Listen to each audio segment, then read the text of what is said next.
Sombre tableau pour le secteur privé malien, c'est ce qu'a décrit ce matin Mamadou Sidibé, président du Conseil national du patronat.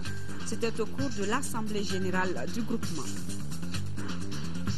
Demain 24 mars, le Mali célèbre la journée nationale de la courtoisie sur les routes. C'est une journée qui vise à sensibiliser sur les comportements de conduite à risque pour réduire les accidents. Page noire de ce journal, un baobab africain est tombé. Chinois Achebe, écrivain nigérian, est mort avant-hier aux États-Unis. L'auteur du Monde s'effondre, s'en est allé à 82 ans. Mesdames, Messieurs, bonsoir et bienvenue. Tout d'abord, ce communiqué à l'occasion du déplacement pour Nouakchott de son Excellence, le professeur Dioncounda Traoré, président de la République par intérim, dans le cadre de la 15e session des chefs d'État et de gouvernement de l'OMVS. Le protocole de la République invite à l'aéroport international de Bamako-Sénou le dimanche 24 mars 2013 les membres de la délégation présidentielle à 14h, les membres des corps constitués désignés à 14h30. Le décollage de l'avion présidentiel est prévu pour 15h. Reprise de l'aide allemande au Mali, c'est le ministre allemand de la coopération économique et du développement qui l'annonce. C'était au cours d'une visite dans la région de Mopti. Parlant d'aide au développement, l'Allemagne, l'Union européenne et le Canada veulent mobiliser 100 millions d'euros pour le Mali. Moustapha Doumbia depuis Mopti. Du ministre fédéral allemand pour la coopération économique et du développement a deux objectifs principaux. Voir de près les réalités de la région de Mopti et témoigner la volonté de la République fédérale d'Allemagne à accompagner notre pays. Le ministre fédéral allemand et sa délégation ont échangé avec les autorités administratives, politiques et religieuses de Mopti. Ces échanges ont porté sur des questions humanitaires et sécuritaires. L'hôte du jour, qui a aussi visité les sites des déplacés de Sévaré, s'est dit satisfait. Nous avons fait ce voyage pour apporter la preuve de notre solidarité. L'image que je viens de recevoir, l'impression que je viens de recevoir est tout à fait concluante et positive. Bien sûr, ce que nous avons pu voir, ça ne montre pas tout. Ce sont les premières impressions, mais l'impression est bonne. Dans la Venise malienne, le ministre allemand a également procédé au lancement de l'opération de distribution des vivres dans le cadre du programme Welthungerhilfe, un programme financé par l'Allemagne. Occasion pour Dirk Nibello de réaffirmer la volonté de son pays à accompagner le Mali. Nous avons décidé de débloquer 100 millions d'euros avec le Canada, avec l'Union européenne, à 3, pour donner l'aide. Ce qui avait été gelé, c'est l'aide au niveau gouvernemental. Et nous allons maintenant, avec les progrès atteints dans le cadre de la feuille de route, débloquer ces aides pour reprendre les activités qui avaient été décidées déjà. Le ministre fédéral a aussi visité une entreprise de coupe, couture et teinture financée par la GIZ. Renforcement de la sécurité dans la région de Kayes, le sujet préoccupe plus d'un. C'est dans ce cadre que le ministre de la Sécurité intérieure et de la Protection civile s'est rendu sur place, visite du poste de commandement de la 4e région militaire et rencontre avec les différents acteurs ont marqué sa sortie en première région. Envoyés spéciaux Adama Kodjo et Karunga Keita. Échange à bâton rompu entre le ministre en charge de la sécurité intérieure et de la protection civile et les hommes à Kayes. Le ministre et sa délégation sont venus parler des voies et moyens pour le renforcement de la sécurité dans la région de Kayes. Un renforcement pour répondre aux exigences de l'ère qu'est la lutte contre le terrorisme. Il faut que les éléments fassent preuve de rigueur. Il faut que les éléments soient redoublés de vigilance. Selon la moindre défaillance, alors donc ces terroristes et ces narcotrafiquants peuvent s'infiltrer dans nos villes et faire du mal. Dans le souci de bien sécuriser les hommes et leurs biens, les autorités administratives et politiques de la région avaient pris le devant en mettant en place un comité de crise, une décision saluée par le ministre. Certains pouvaient avoir le sentiment que Kayes n'étant pas directement touché par les combats, que Kayes était à l'abri. Donc le comité devait éveiller les consciences, expliquer aux gens que la sécurité était aussi globale. La visite des locaux des structures régionales du département constitue la première activité de la délégation ministérielle et les hommes d'évoquer aux visiteurs les conditions précaires de travail. Nous sollicitons le renforcement des effectifs, l'équipement des unités en armes et munitions, la dotation des unités en matériel roulant et de communication, la dotation du personnel en équipement individuel, la création de commissariats de police à Yelimane, à Ourou, Yema, Sadiola, Maïna, d'un escadron de gendarmerie à Kita, des centres de secours de la protection civile à Kita, Yema et Kenyeba, la construction de nouvelles infrastructures et leur équipement. Comprenez que ce n'est pas, un manque de volonté des autorités, que ce n'est pas un manque de coopération, que c'est quand même des choses qui ont été créées, qui ont fait que nous vivons ça. Équiper les forces armées et de sécurité, c'est une nécessité, mais ça coûte énormément cher. Les autorités du Mali sont en train de s'employer pour le faire. Malgré la situation économique actuelle du pays, des pistes de solutions à certains problèmes ont été tracées par le ministre. La première région qui a également reçu le ministre du Travail, de la fonction publique et des relations avec les institutions au sein des échanges avec les cadres de l'administration, le manque de ressources humaines, matérielles et financières. Le ministre, qui a aussi parlé de la feuille de route du gouvernement de transition, a rencontré les organisations syndicales et le patronat de Caille, Kansoutou Kanouti. Le ministre du Travail, Mamadou Namori Traoré, a rencontré en premier lieu les cadres de l'administration pour connaître leurs conditions de travail. Au cours des échanges, les cadres ont surtout mis l'accent sur le manque de ressources humaines dans leurs services respectifs. Notre administration est très centralisée. L'essentiel des ressources humaines se trouve malheureusement dans la capitale. Mais il y a un effort de déconcentration qui se poursuit. Et je suis très surpris du manque de personnel technique et de soutien dans cette région. Après sa rencontre avec les cadres de l'administration, le ministre et sa délégation se sont rendus à la direction régionale du travail. Sur place, ils ont d'abord visité les nouveaux locaux de la direction dont les murs sont presque tous fissurés. Mamadou Namori Traoré s'est ensuite entretenu en présence de sa délégation avec le personnel pour s'enquérir de l'état de leur travail. Au cours de la rencontre, des difficultés ont été évoquées, le manque de budget pour les visites et contrôles d'établissement, la vétusté du moyen de déplacement existant, le manque d'engins à 2 roues, pas de services locaux où se trouve une forte intensité de main-d'œuvre, telle que dans les secteurs de Kenyeba, Bafoulamé, Kita, entre autres. Ils accomplissent un travail remarquable avec très peu de moyens. Et j'ai été très heureux d'apprendre tout ce qu'ils ont fait avec si peu de moyens. Bien sûr, nous sommes un pays pauvre. On n'a pas les moyens toujours de ce qu'on a envie de faire. Mais on fait ce qu'on peut avec ce que l'on a. C'est dommage. C'est dommage qu'on dépense de l'argent à construire des bâtiments qui, au bout de quelques temps, sont fissurés. Le ministre a ensuite rencontré les représentants des organisations syndicales, notamment l'UNTM, la CSTM et le patronat. Les échanges ont porté sur l'assurance maladie obligatoire, la cherté de la vie, mais surtout le licenciement de plus de 400 travailleurs de la mine de Sadiola. Le ministre affirme avoir pris bonne note des doléances présentées par le syndicat, mais il leur a demandé de surseoir à leurs revendications compte tenu de la situation que connaît le pays. Que de sorties gouvernementales cette semaine en première région. Le ministre de l'Environnement et de l'Assainissement s'y est rendu également. Vétusté des locaux, insuffisance de moyens logistiques sont entre autres difficultés évoquées par les responsables des structures visitées. Le ministre et sa délégation par ailleurs étaient impressionnés par les pépinières exploitées par les retraités des eaux et forêts de Caille, Mahamadi Aliyoubari. À Caille, le ministre de l'Environnement et de l'Assainissement, Ousmane Agricha, voudrait s'enquérir des conditions de travail du personnel des structures relevant de son département, à savoir la direction régionale de l'assainissement, du contrôle des pollutions et des nuisances, et celle des eaux et forêts, mais aussi les informer sur les missions assignées au gouvernement de transition. Mais aussi en même temps,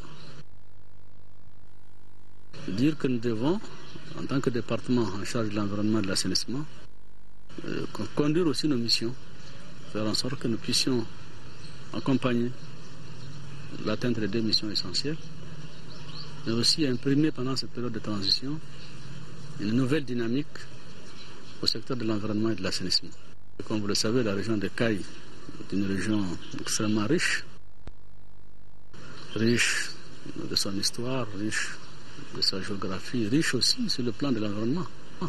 Ici, à la direction régionale des eaux et forêts, la délégation ministérielle a été impressionnée par la pépinière de plus d'1 hectare exploitée par la coopérative des retraités depuis plus de 10 ans.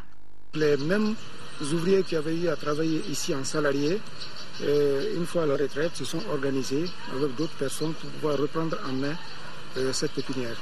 Donc c'est vraiment un constat de satisfaction, en tout cas en cette étape de la mission. La deuxième étape de cette visite a été la rencontre avec le personnel.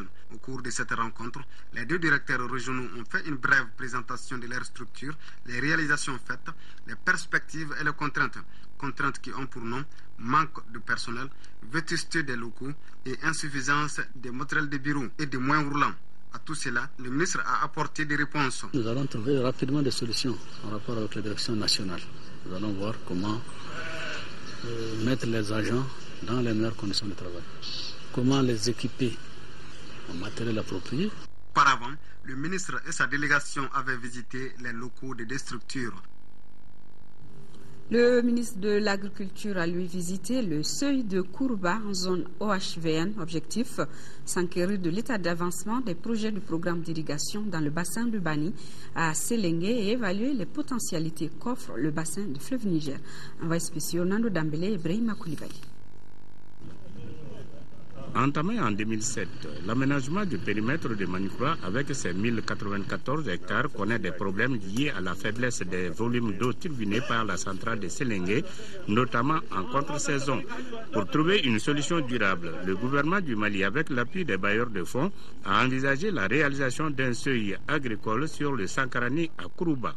J'ai entamé une série de visites de terrain qui a un double avantage. Le premier avantage, c'est me permettre de m'enquérir de la situation réelle, la situation, le point d'exécution des projets sur le terrain.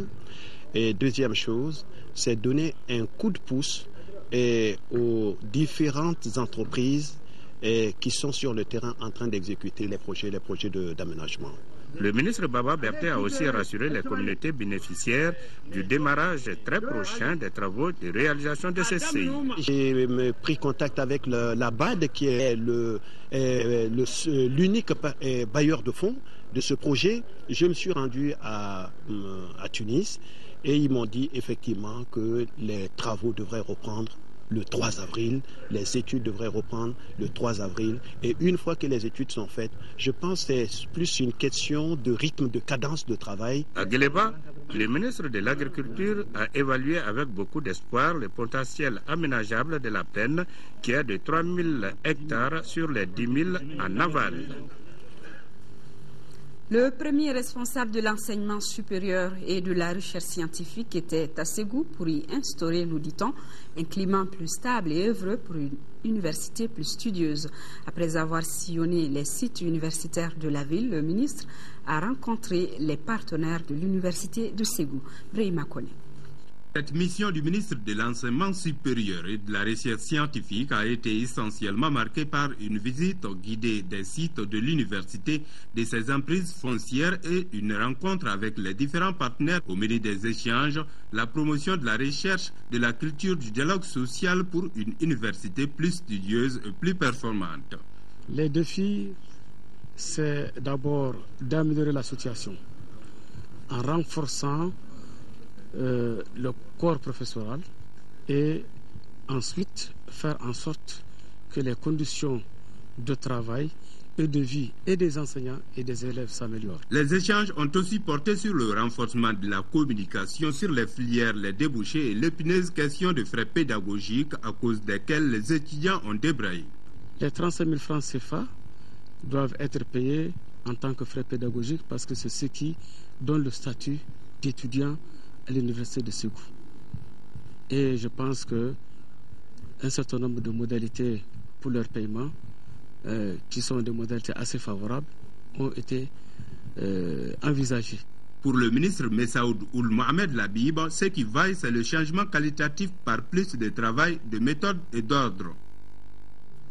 Et le ministre de la Communication, porte-parole du gouvernement Manga Dambélé, qui est à Rabat au Maroc depuis jeudi dernier, il participe à la première Global Growth Conference de l'Institut Amadeus, ouverte hier soir dans la capitale marocaine. 250 décideurs de tous les secteurs participent à cet événement.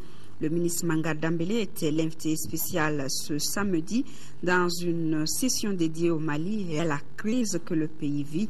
Cette occasion était bonne pour passer au crible les grands secteurs, mais aussi les grands enjeux de la coopération entre le royaume chérifien et le Mali. En marge de la rencontre, le ministre de la Communication, porte-parole du gouvernement, a rencontré son homologue marocain Moustapha El Khalfi. Les deux personnalités ont parlé de coopération. Ils ont ainsi évoqué la numérisation des archives de l'ORTM ou encore le renforcement des capacités de la presse écrite et audiovisuelle. Activité politique avec les travaux de la 12e conférence nationale de l'Alliance pour la démocratie au Mali, ADEMA-PSG, cette instance statutaire du parti de l'abeille, doit faire le bilan de l'année écoulée et tracer les perspectives pour l'avenir. Mamari Kone. C'est à un véritable exercice démocratique et d'évaluation des 12 mois écoulés que sont invités les délégués du parti ADEMA lors de cette 12e conférence nationale. Comme document de travail, les participants planchent sur le rapport d'activité du comité exécutif, les rapports de la Commission centrale de contrôle administratif et de gestion des conflits, ainsi que de la Commission centrale du contrôle financier. Les interventions des coordinations régionales et du district de Bamako, ainsi que les communications du mouvement national des femmes et des jeunes seront proposées aux délégués. Le premier vice-président du parti dira que cette assise qui se tient dans un contexte particulier est placée sous le signe de la solidarité. C'est pourquoi il a invité les délégués à une réflexion profonde sur la situation du pays et celle du parti. Cette journée, nous devons la consacrer à l'analyse des événements et des enseignements. Nous vivons des difficultés internes qui sont connues de vous tous, ainsi que des dysfonctionnements qui perdurent. Nous devons avoir le courage de les diagnostiquer et prendre des mesures idoines. Le débat sur le rapport du secrétaire général et des différentes contributions, je l'espère, nous conduiront à mieux baliser le chemin de l'avenir. Après avoir rappelé quelques moments forts de l'année 2012, comme le choix du candidat du parti à la présidentielle, le coup d'État du 22 mars, les luttes pour le retour à l'ordre constitutionnel, le premier vice-président du parti a rendu hommage à l'armée malienne qui, malgré toutes les difficultés, se bat pour la récupération totale du pays avec l'appui de la France et des forces africaines. L'ADEMA, à l'image du Mali, dira Ibrahim Ndiaye, est à la croisée des chemins. À l'issue de cette journée, nous nous projetons sur l'avenir du Mali, en termes de réconciliation des cœurs et des esprits, en termes de progrès, de construction. Certains vous parleront de refondation et même de renaissance. Tout cela a un dénominateur commun, la prise de conscience aiguë de la nécessité de rebâtir le Mali autrement, ce que certains appelleront le changement. Les partis amis invités à la cérémonie d'ouverture ont tour à tour exprimé leur convergence de vues avec le parti ADEMA en vue de la construction d'un Mali nouveau. Il s'agit du RPM de l'URD, du PDJ de l'UFDP, des Yéléma du PDS et de l'UDD. Une minute de silence a été observée à la mémoire des victimes de la guerre contre le terrorisme au nord de notre pays. Notre reporter nous signale qu'à l'issue des travaux, la conférence nationale de l'ADEMA a invité le comité exécutif à s'investir avec détermination pour parvenir à une candidature unique et consensuelle au sein du parti. Des motions de soutien ont été adressées au président en exercice de la CEDEAO, Alassane Dramane Ouattara, et à l'ancien président de l'Union africaine, Yahi Boni, pour leur rôle joué dans la résolution de la crise malienne. Le Rassemblement travailliste pour le développement RTD a animé ce matin une conférence de presse. C'était pour informer des ambitions politiques et des projets de société que prend le parti. La conférence était animée par Ahmed Sow, président du RTD. Le reportage est signé Mahamadou Doumbia. En organisant cette conférence de presse, le Parti du Rassemblement travailliste pour le développement a tenu à informer les journalistes sur les enjeux, les perspectives et les convictions politiques qui l'animent pour créer un Mali nouveau, un Mali où il fait bon vivre grâce au travail bien fait avec des initiatives heureuses non basées sur l'intérêt personnel et l'insouciance pour l'État. Nous cherchons à bâtir un Mali nouveau, un Mali où on pourrait vivre en toute harmonie, où les populations pourraient vivre ensemble. Nous voulons bâtir un Mali avec des Maliens engagés qui croient au Mali, qui sont prêts à se battre pour leur pays, non pas pour eux-mêmes. Pour mener à bon port ce projet politique pour le Mali, il faut des projets de société convaincants qui s'intéressent à la fois à tous les domaines de développement et principalement à l'agriculture, à l'éducation, aux industries et aux ressources naturelles. Tant qu'on n'a pas mis en place une véritable politique de revenus au Mali, nous ne pourrons jamais amener les Maliens à travailler pour le pays, mais ils seront obligés de travailler pour eux-mêmes. Donc il faut une véritable politique de revenus. Une fois qu'on a atteint cet objectif, il faudrait maintenant mettre le paquet sur les mutations des systèmes de production primaire. En réponse aux questions très pointues de certains journalistes qui lient vie privée, vie publique et vie politique, le président du RTD a été clair. Il ne se reproche rien et c'est pour se rendre tout simplement utile à son pays qu'il a créé le parti du RTD qui peut accepter des adhésions ou des coalitions s'il y a des coïncidences d'objectivité réelle pour le développement du Mali. Moi, je n'ai aucune ambition personnelle. Si demain, le RTD estime que nous ne devons même pas aller à l'élection présidentielle et que nous devons nous associer avec quelqu'un qui partage nos valeurs, nous le ferons volontiers. Et je pense que beaucoup de gens me connaissent pour savoir que je n'ai pas besoin de la politique pour vivre. Je m'engage pour mon pays et c'est tout.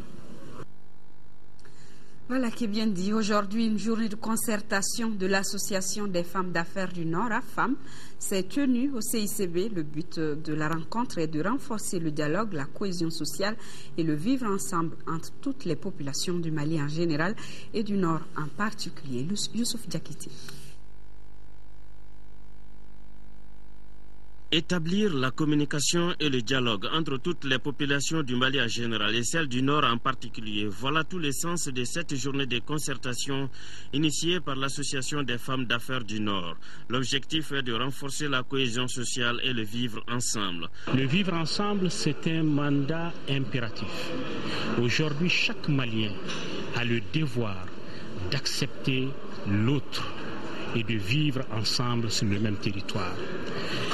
Les Touaregs ne peuvent pas vivre sans les Sonraïs. Les Sonraïs ne peuvent pas vivre sans les Arabes. Les Arabes ne peuvent pas vivre sans les Touaregs. Les Peuls ne peuvent pas vivre sans les Bozos. Les Sénoufos ne peuvent pas vivre sans les Touaregs. Et les Dogons ne peuvent pas vivre sans les Peuls. Le vivre ensemble, c'est d'abord de s'accepter. C'est la première fois que je vois d'abord, disons, autant de personnes mobilisées pour la cause de la paix.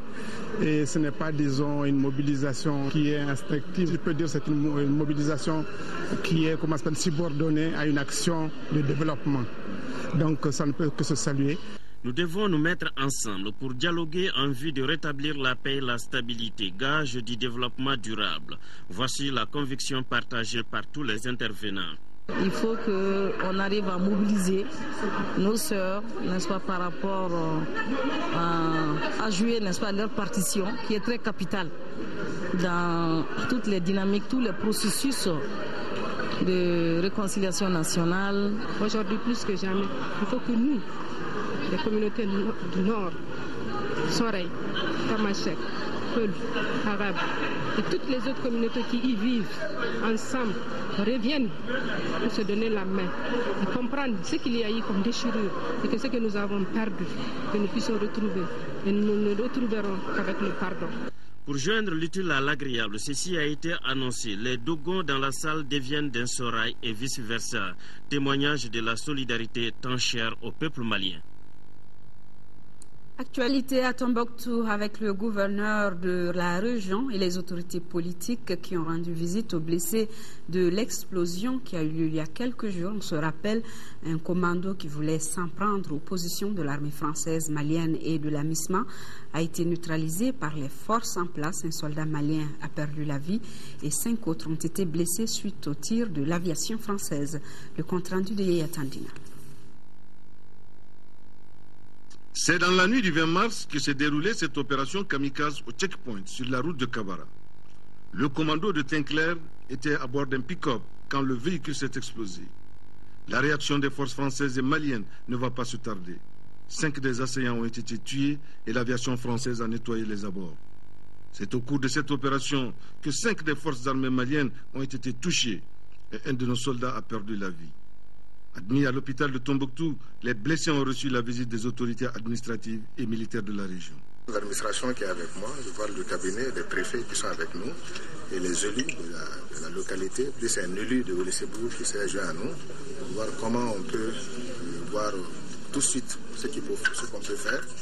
Alors, un petit geste qui pourrait peut-être accompagner un peu. Ça ne peut pas tout résoudre, mais ce qui est certain, c'est un pas. Alors, la ville elle est sécurisée, les militaires sont engagés, c'est ça aussi l'armée. Cet attentat est le premier du genre dans la région de Tombouctou depuis la libération des villes du Nord par l'armée malienne appuyée par les forces de l'opération Serval. Sur le terrain, des décombres du kamikaze et une épave indescriptible. Toutes les 23 heures, une Toyota bourrée d'explosifs s'est présentée au niveau du checkpoint et n'a pas voulu obtempérer aux injonctions d'arrêt. Donc finalement, il y avait un suicidaire dedans. Il s'est fait exploser avec le véhicule en question. Et ensuite a suivi des tirs de harcèlement autour de la position. La situation est sous contrôle. Aujourd'hui, en matière de sécurité, on ne va pas baisser le bras. Ça ne va pas nous faire changer notre doctrine. Et l'ennemi aussi a échoué un bilan très, très lourd. Les opérations de rattrapage vont continuer avec le GTA numéro 5 pour traquer ces éléments ennemis qui ont tenté de s'infiltrer. Mais à l'heure où je vous parle, il y a la tranquillité dans la ville. Quant au soldat tombé sous les champs de l'honneur, il a été accompagné à sa dernière demeure au cimetière des Trois Saints par ses compagnons d'armes. Et les populations de Tombouctou lui ont rendu des hommages. Dors en paix, soldat de 2e classe, Mohamed Tafa Coulibaly. Nous restons en 6e région où les narcotrafiquants avaient imposé des taxes illicites sur les populations du lac Fagibine. Elles vont de 100 à 300 000 francs CFA par village. Il a été découvert au niveau du centre de formation féminine de Gundam des fiches de convocation de Ansardine de Yad Agali, fiches sur lesquelles sont imposés des cachets de l'institution de microfinance Digiasoba de Tombouctou. Une preuve certaine de faux et usage de faux. Envoyé spéciaux, Chérif Moulay, Adamadjimdi. Le centre multifonctionnel des femmes de Gundam était le refuge des terroristes, un lieu érigé en police islamique interdit d'entrer sans autorisation. C'est là que nous avons découvert ces documents. Cette fiche sert de convocation aux occupants qui ordonnent aux citoyens de se présenter au commissariat toute affaire cessante. Pour légitimer leurs actions, ils ont utilisé le cachet de l'institution de microfinance Digiasoba pillé à Tombouctou. Une preuve de faux et usage de faux. Ceci est un laissez-passer remis aux Moudjahidines. Il comporte le nom du conducteur, l'immatriculation, le type et la provenance du véhicule, la date et l'identification du poste de contrôle. Cette page est la 5e partie d'un document produit par les assaillants qui incite les populations à les suivre dans leur logique. À l'image du Yémen, de l'Irak et de l'Afghanistan. Ces pays sont cités en exemple par les bandits armés. Dans le lac Fagibine, ils ont imposé des taxes allant de 100 à 300 000 francs CFA aux différents villages. Voilà qui est donc fini cette triste histoire. La commune de Togéré-Koumbe, cercle de Tenenkou, et le village de Djaloumbe, tous deux dans la région de Mopti, ont remis 160 bœufs aux forces armées et de sécurité comme appui à l'effort de guerre.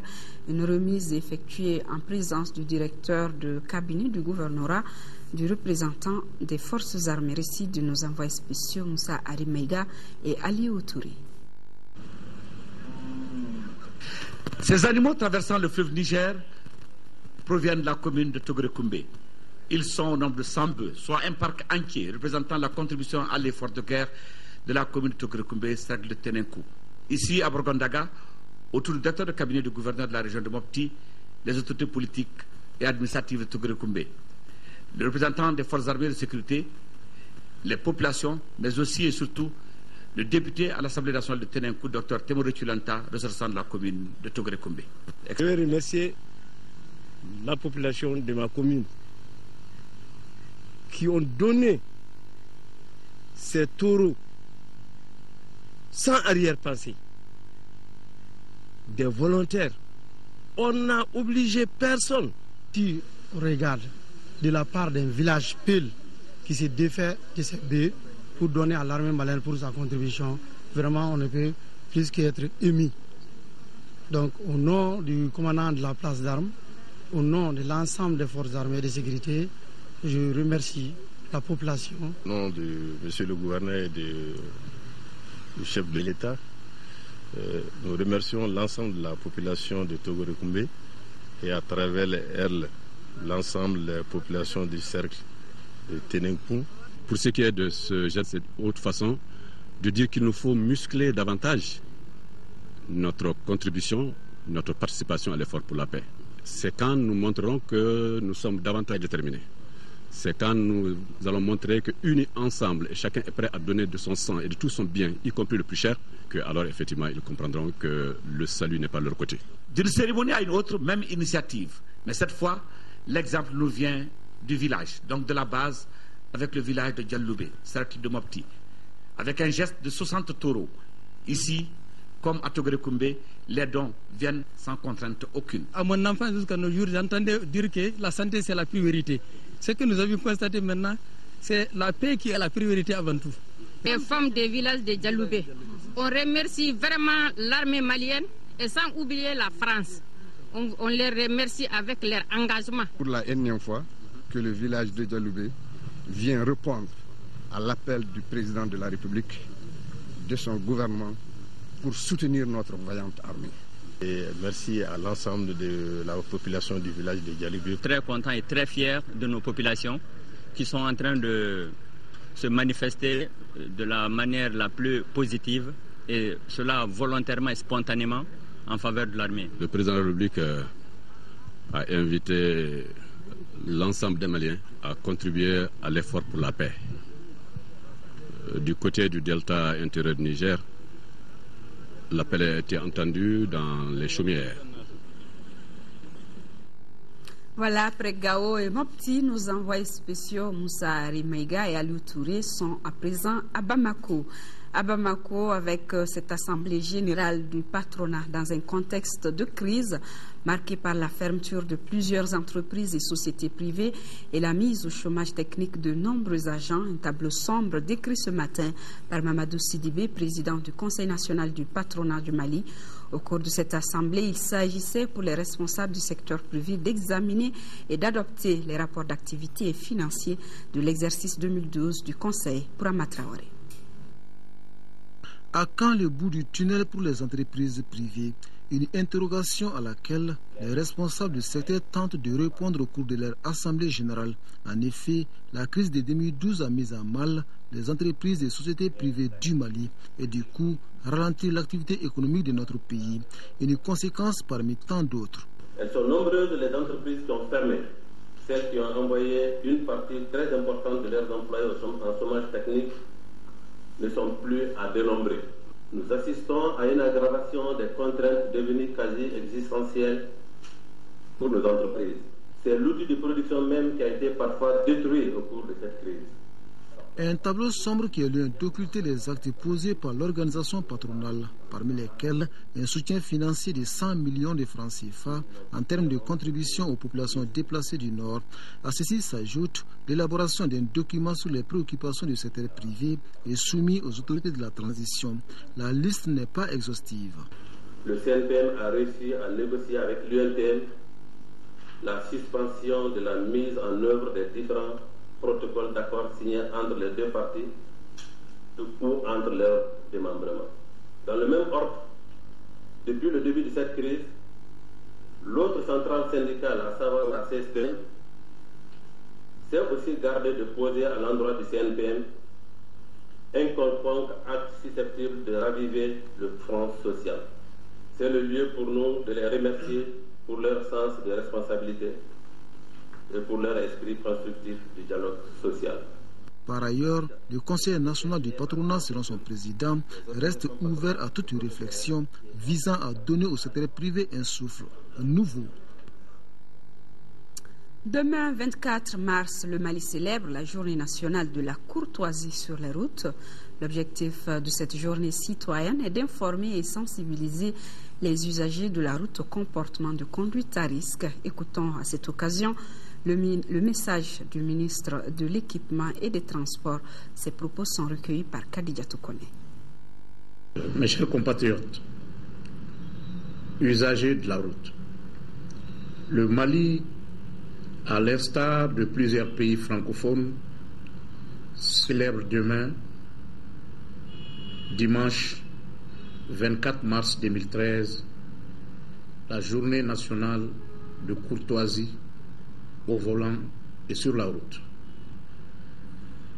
Durant cette journée, qui est l'occasion pour nous de veiller à l'esprit d'amabilité et de discipline,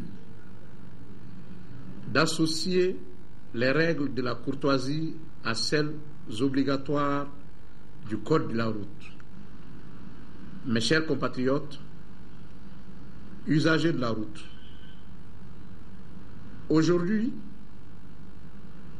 parler de courtoisie au volant, de respect des usagers et de sensibilisation sur la prévention des comportements à risque semble favoriser une prise de conscience collective qui contribue directement à l'infléchissement des chiffres, la mortalité sur la route.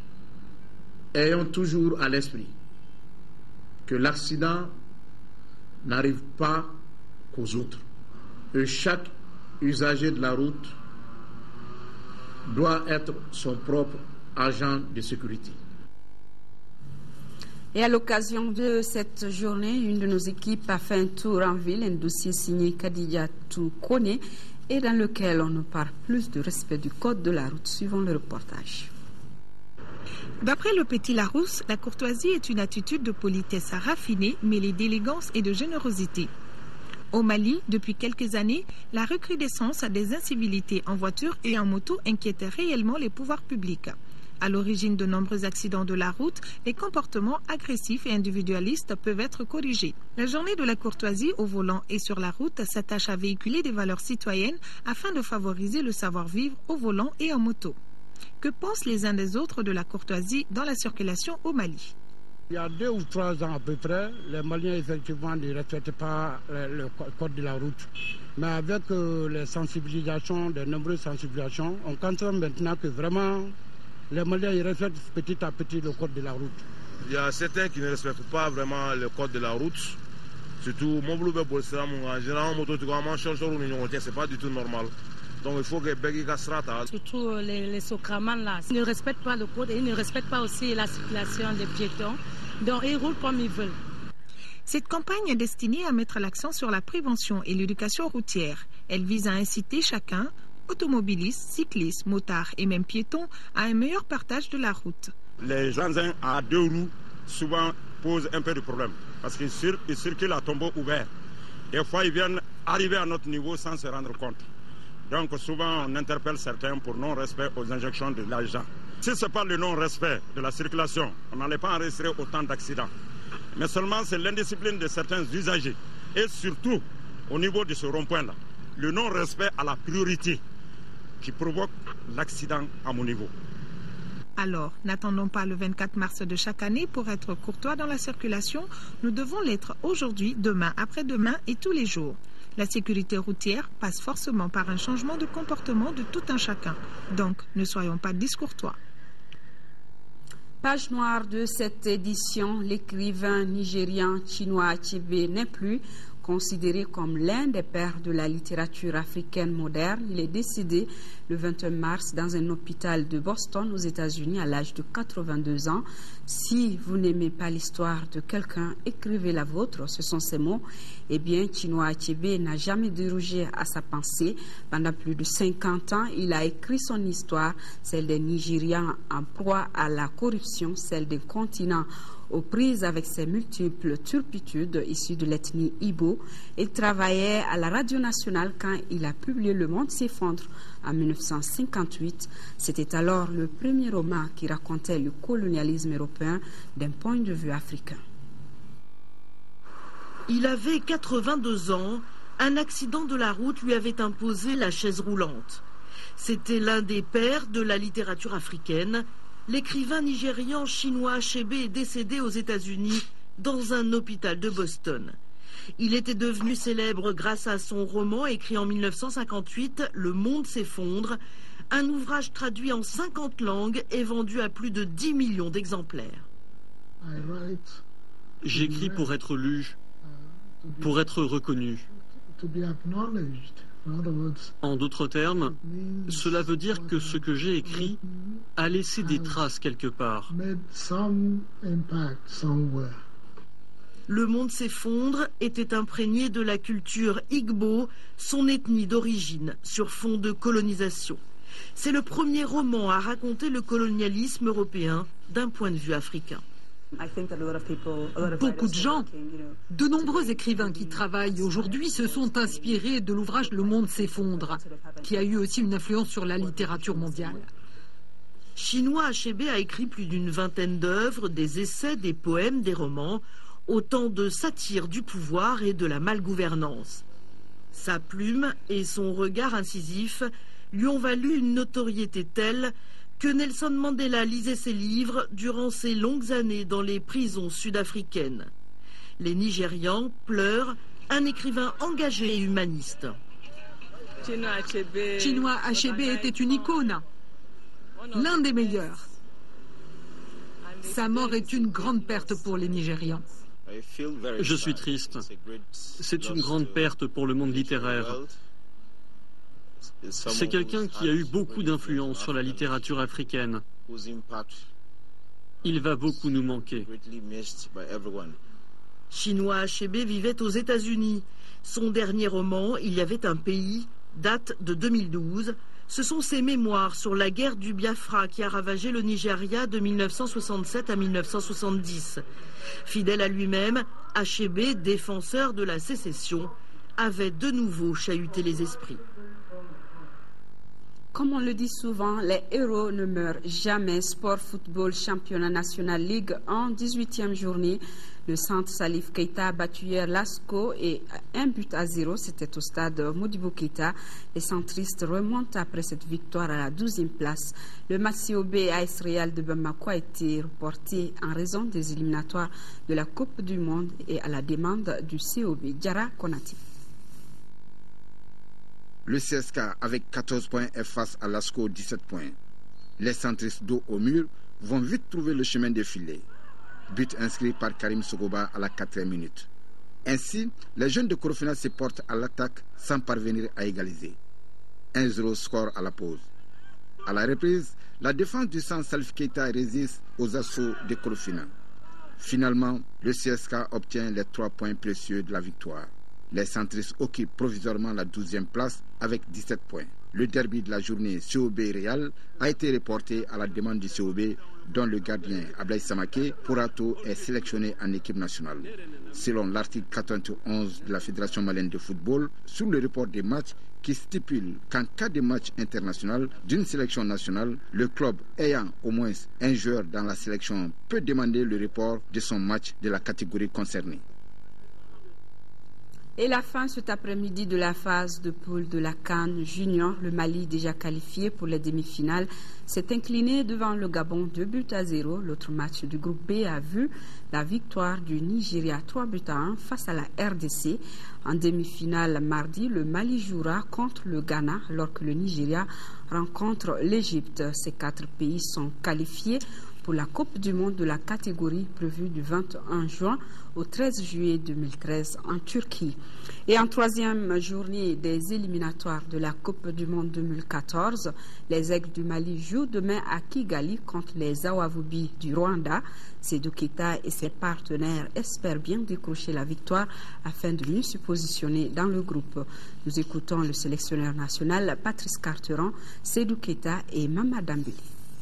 Les joueurs vont bien, on a juste Seydou qu'on a ménagé cet après-midi, qui souffre d'une petite douleur à la cuisse, mais normalement ça devrait aller pour demain. Donc on a vraiment un groupe au complet et par rapport à ça, il faut respecter cette équipe du Rwanda, mais faire preuve de beaucoup de détermination.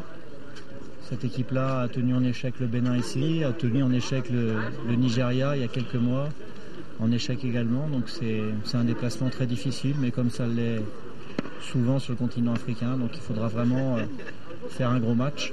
On sait qu'en dehors de notre belle victoire au Botswana il y a quelques mois, le Mali reste sur quasiment 5 ans sans gagner à l'extérieur. Donc il faudra vraiment faire une grande performance pour venir chercher les 3 points ici. On a envie de gagner ce match-là parce qu'après on sait qu'au mois de juin on a 2 matchs à domicile. Donc ce match-là est très très important pour nous pour la suite de la compétition. L'ambiance elle est bonne, il n'y a pas de souci, il n'y a pas de problème. Et on est content de se retrouver après la Coupe d'Afrique. Je me sens bien, j'étais bien accueilli par le staff, par les joueurs. Et je suis fier d'être ici et j'espère apporter quelque chose avec l'équipe nationale. Et nous sommes à la fin de ce journal. Retrouvez demain 13h Nyanya Alou Traoré. Je vous retrouve pour le rendez-vous de la soirée. S'il plaît à Dieu. Merci d'avoir été des nôtres et bonsoir à tous.